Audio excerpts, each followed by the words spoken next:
जज भी हैरान थे, लेकिन उन्होंने पुरानी दलीलों के आधार पर अपना फैसला सुनाना शुरू किया।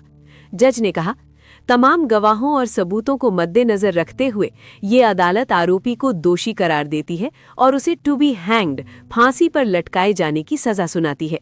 जैसे ही जज ने ये कहा और पुलिस वाले उस लड़के को ले जाने लगे, अचानक बाबा साहब अपनी जगह पर खड़े हो गए।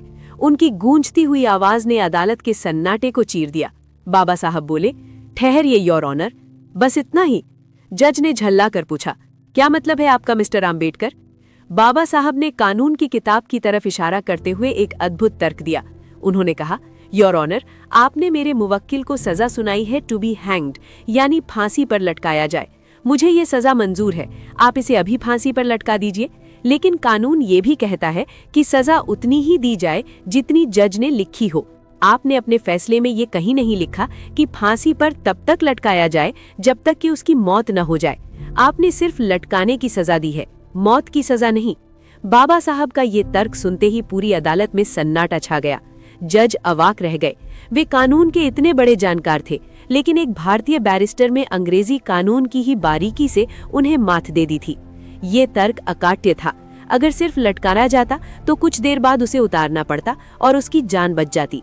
अंत में वो अंग्रेज जज भी बाबा साहब की इस अद्भुत मेधा का लोहा मान गया। तकनीकी आधार पर उस लड़के की फांसी की सजा रद्द करनी पड़ी। जो वकील बाहर बाबा साहब का मजाक उड़ा रहे थे, उनके सिर शर्म से झुक गए। उस दिन मुंबई की कचहरी ने मान लिया कि बाहर चबूतरे पर बैठने वाला वो व्यक्ति ज्ञान में उनसे कई गुना ऊंचा है। बाबा साहब ने उस सेठ के बेटे को मौत के मुंह से बाहर खींच लिया और उसे उसकी मां के पास ले जाकर कहा, संभालो अपना बेटा।